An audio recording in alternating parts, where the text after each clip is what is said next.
I can barely write fiction without people like I can't even talk about the possibility of writing a memoir because it's just, I'm enough of an egomaniac where I'd like to, but I just, the life that I've led, I can't fucking write about it. But also, you said that fiction is a way to tell truth better than memoir. Correct. Take that for what you would. So you've got a nonfiction book there, the fight book, and then you've got a long slow screw, which is fiction. But at some point, it's a war constantly. I think of it all the time because the shit that happens to me is, it should be in a book, but people would get hurt. You said the same thing. Me specifically. You said the same thing about around the time of the recording of your first couple of records, David. You talked. Yeah, Scratch Acid. Basically, you talked about the fact there was that you were working next door to a gay bookstore, and the cowboys thought that you were gay, but you were working at a Mexican restaurant. Okay, anyway, so you had these autobiographical things going on, and you were writing songs for your first couple of records that were about shitting and eating and fucking, and you basically thought, well, you don't want to read about my normal life because it's boring, it's fucked up, I live in Austin. Do you remember this at all? Vaguely. Is that a question? I mean, I wish it was a question. I'm not sure I understand. I'm talking about your initial impulses of writing, in terms of songwriting, because you don't journal. So when you're writing a song, originally you wrote about ontological impulses. You wrote about shitting, eating, fucking. It reflected what you did on stage. But you didn't write autobiography. Some of it is. Some of it is. I mean, it's thinly disguised, but I think a lot of it was sort of based in my sense of humor, and spending too much time with people like the Butthole Surfers and stuff like that. Now, they were a big influence on you in that period, right? Yes.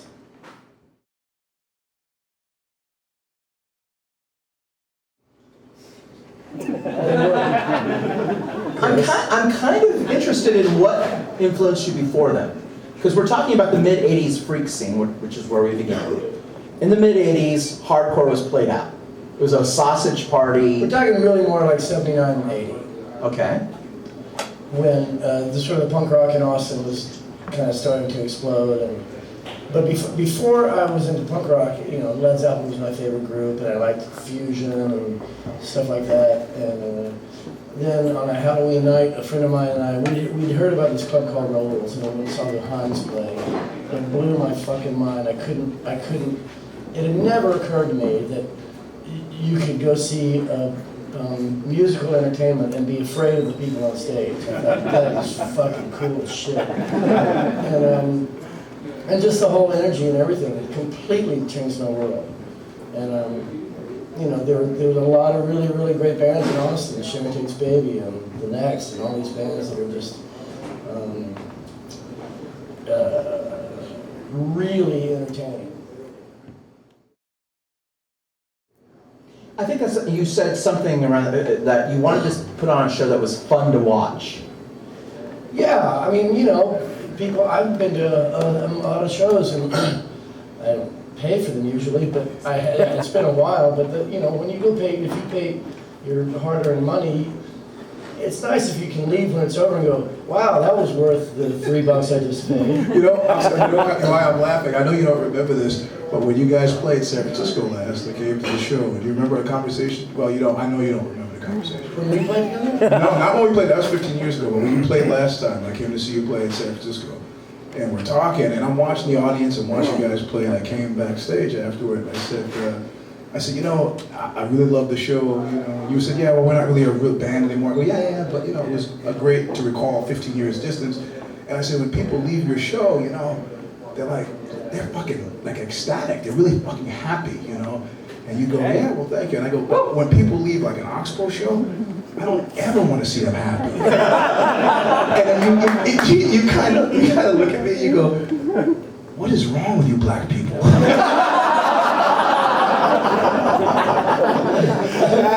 That was great. What if the Oxbow predominantly black? You know, we played once in like, not Detroit, but someplace like that. And there were a bunch of black folks in the audience. It was actually kind of cool, you know?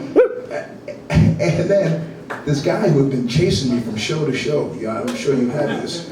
Like, he was like, yeah, you remember when you played in Birmingham, I was the one throwing the ice? And he was like, remember when you played in Leicester, I was the one who was whistling during the really quiet parts of the songs? I was like, yeah. He goes, that was me. And I was like, cool. So a bunch of black folks came to the show as part of the woman who put it on was doing this thing to bring, you know, expose black teens to other types of music. So she had about 10, 15 South London teens there. And I'm singing, we're doing the show, and I look down the audience, and there's some fucking problem. And who's in the middle of the problem? But that fucking guy who's been chasing me over. He came to South by Southwest and threw a chunk of ice at me. He told me this. I remember this. So I look down at him, and he's causing trouble with the black teens. You know, and there's a girl, the 17-year-old girl, there crying, and I kind of jump off the stage, and the guy starts doing this kind of wild sashay in front of me, you know, fanning his ass at me. And I was like, you know, do I really want it? And I just couldn't take it. I just fucking boom, hit him and knock him out. And the photographers all start running, you know, all the British press, they all start to fucking run. And I feel like, what? Like, I'm fucking crazy. Obviously, I'm the crazy guy now, right? So, beat the guy up, and he comes back, and I hit him again, and he comes back, and finally I said, if there's anybody in the room who cares about him, you should make sure he doesn't come back, because I'm just gonna keep hitting him. You know, and that's not what these people paid for, so they finally hauled him out of the club. But we do get black folks at the show, but usually not many more than me. Yeah, but Jeremy, he wanted you to beat him up because he kept telling you, look, I'm the one that was being the fucking cocksucker. Yeah, what he had done before hadn't risen to the level of beat up, but you know, when he put it all in a package like that for me, it was clear that that's what he wanted. Yeah, right. Have you ever read a guy like that? Have you ever had a row ride a guy out? A few times, but I'm small and weak. You punched me.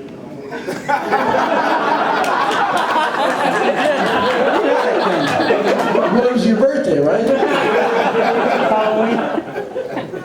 The one that comes to mind, it was in England, and the Jesus was playing a show, and I had taken my boot off, and I didn't have any money and stuff, and I had my boot just sort of on the microphone stand, and this guy jumped up off the barricade, and he grabbed my boot and threw it in the audience. And I threw him down, and he was face down, and I was hitting him in the back of the head, which is really not a good idea. I actually broke my hand. Almost. But as I was doing that, I looked up, and his buddy started coming at me. And it was like slow motion. It looked like Bob in Twin Peaks when he's coming over the couch. And I was going, oh no! And right then, our sort of roadie type guy came flying across the stage. It was so cool, just went, pow, and knocked that guy out. And then the guy came backstage afterwards and said, I'm sorry, I threw you boo, but then now, whatever. Okay, I gotta ask, because I listen to like Rollins spoken word stuff about people coming and wanting to fuck with him, always fighting with him, always fucking with him. And you've been But he invited that. early on in Black Flag, he did. Yeah, He did. Really did. So, yeah. But why do people pay money to go to a show? I know you're gonna answer this. They go to a show to fuck with the person they're trying to get entertainment from. No, it doesn't happen all the time. Keep in mind, he said England, and I said England. What is it about England? No, it's a caste issue. You know, British bands for a long time. You listen to any of that old Sham '69 stuff, and they're playing. It's like, we're no better than you. You're like us. You know, that's true until I start loading gear into that fucking van. You know, and I load 2,000 pounds of gear in that van. Then there is a difference because you just walked here, man. I'm presumably being paid to do this. So yeah, we are the same.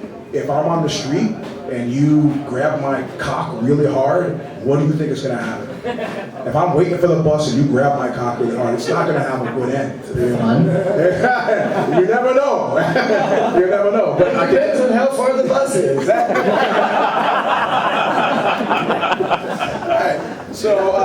So I insist with the British audiences that, okay, there is no difference between us, but then I expect the same level of respect that you would give if I was just standing next to you at the bar.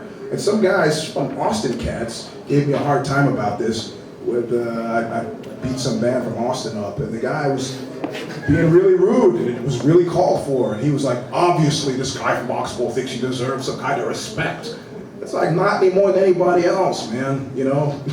I mean, you know, I could take anybody from this crowd and grab their crotch and throw a drink in their face, and, you know, depending on who it was, it might not be that good of a night, you know? It could go another way, but, you know. So. How do you feel about that with UK audiences? Do you feel the same way? Oh my God. Generally not. I think you know, the British are a weak people. They'd be speaking German if it weren't for us. Oh my God. You know that it's him who's saying this. I'm going to be there in a few weeks. Oh my God. David's saying that, not me. No, I love the Brits. Honestly, whenever I hear an English accent, I always think, I could fuck that guy up. I could just, Oh, you'd be wrong.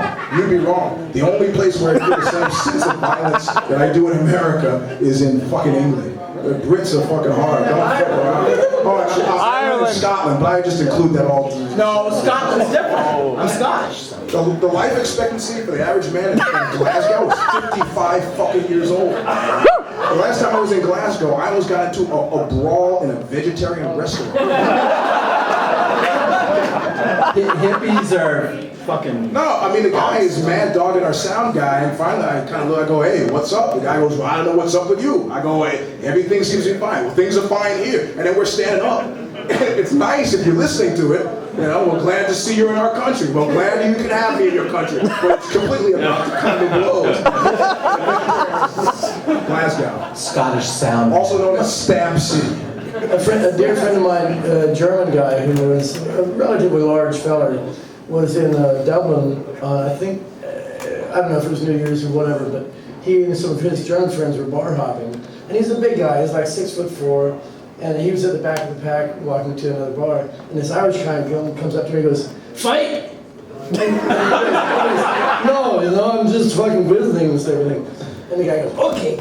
And he goes, I think that's so cool that fighting, for some people, fighting is so much fun. It's not because I have anything against you, Right. or because you called my mom a whore. It's because I just want Yeah. to see who's standing up at the end of it. Let's exchange blows. I think we need to give Eugene, you know, like a lot of credit for writing a book, Fight, which I highly recommend over there. $20. It's brilliant. I've read it 3 or 4 times. Good for you. No, it's a beautiful book. And it's about basically, you know, saving face if you don't handle it. It's about getting through a fight. It's about living through it. You know, I've worked security in a lot of places. I've been punched a lot of times. And I basically, you know, I highly endorse the book. But if you can get the right energy out of that situation, if you're that kind of person that has that thing, then, you know, you should give this book a chance. What inspired you to write that book? It started with Vice magazine, right? No, it started before Vice. LA Weekly, Joe Donnelly at LA Weekly got into some big fight in a bar, and he said, "Eugene, man, what did I do right? What did I do wrong?" I told him. He said, "You know, you should write this as an article." And No, don't worry about it. oh, No, he's got a bottle. I'm sorry, I don't want to hog it. What? No, I Did you don't. drink it? I drank it. Fuck it, I drank it for the health benefits. No, Oh, I'm sorry. I didn't want to go. Yeah, so you know, I did the piece for LA Weekly, and then Vice asked me to do the piece, and then Judith Reagan, who got fired by Rupert Murdoch, read the piece and flew me out to New York and decided to put the book out on HarperCollins. So you know, she was cool, very, very nice woman. But actually, what's funny about that piece, you know, that article in Vice is what kept me from beating up your old guitar player. I've already talked to him about this, Dwayne Dennison. No. Because at some point, a friend of mine, you played with this Solar Race. A friend of mine, Lee Bradley, was in this British band, Solar Race. And she said, "Oh, you know Eugene?" And Dwayne goes, "Eugene? Well, that fucking contrived guy from Oxbow?" And she looks at him and says, "Well, Eugene says hello." And then he goes, oh, okay, don't tell him I said that. Right? So she tells me, and it's interesting, I'm enraged. I'm like, okay, if we're going back to high school on this,